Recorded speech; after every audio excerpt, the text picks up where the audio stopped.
Welcome to Taking Stock. I'm Amanda Lang. Coming up on the show, inflation continues to be stubborn in Canada, but there are signs of improvement. And we spend a fortune on healthcare in this country. Would we be better off investing elsewhere? Plus, wages sure aren't rising for gig workers. Do they need more protection? That's all ahead. But first, for the week that was in business, it's time for the briefs. Inflation cooled in Canada in January, with prices rising 2.9% year over year, above the stated target of 2%. A drop in gas prices led the decline in overall prices, and some provinces are already at or below the central bank's goal.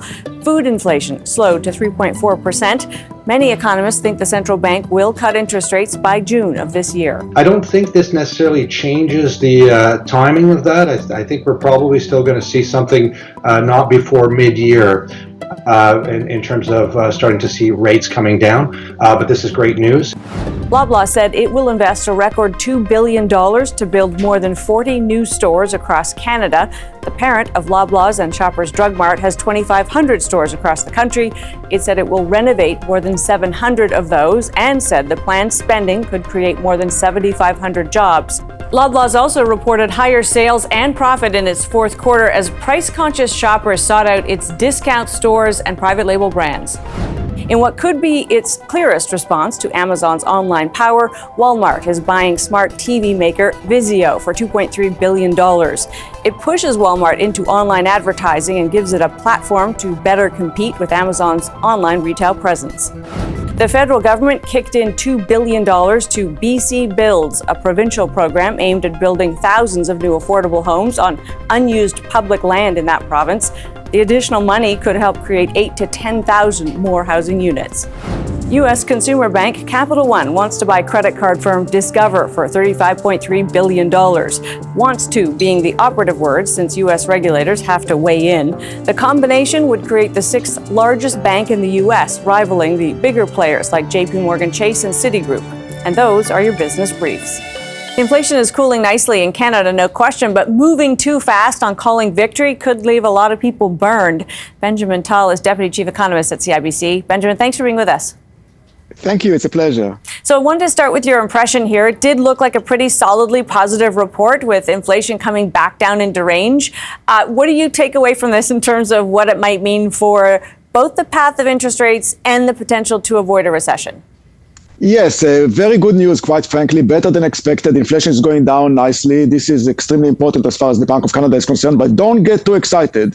Nothing goes in linear lines. You really have to see zigzags, and that's exactly what's going to happen. It's possible that next month the number will not be as great, but the direction is very, very clear. It's going downward towards the 2% target, which is the Bank of Canada's target for inflation. This means that the Bank of Canada will start tweeting about the possibility of cutting interest rates. The question is when. The market was very excited about the Bank of Canada cutting in April this year, a few months from now, and then the bank said, don't get too excited. I think that the first move will be June.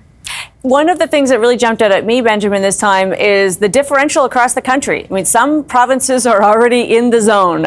Some of them are well at the target that the bank is hoping to achieve. Are we going to see a period here where some Canadians live with higher rates to pay the price for other jurisdictions that are still seeing inflationary pressures? The short answer is absolutely yes, and that's exactly what happened in previous cycles, because that's the nature of things. Provinces are different, they are driven by different things. But let me tell you one thing, even Canada is below target already. Why? Because if you take out mortgage interest payments, we are already at 1.5% below target. So that's why I think that the Bank of Canada is a bit overshooting here. So then let's talk about that, because the bank itself has said we can't really control the housing market. It is doing its own thing. It's beyond our levers. As you say, housing affordability is the reason why we're still seeing inflation, both mortgages and rents.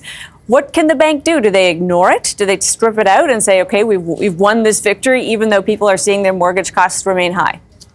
I think it's very important to understand that when Stats Canada and the Bank of Canada measure inflation, shelter inflation, they don't look at the prices. They look at the interest cost, how much it's costing you to pay your mortgage. And this interest is controlled by who?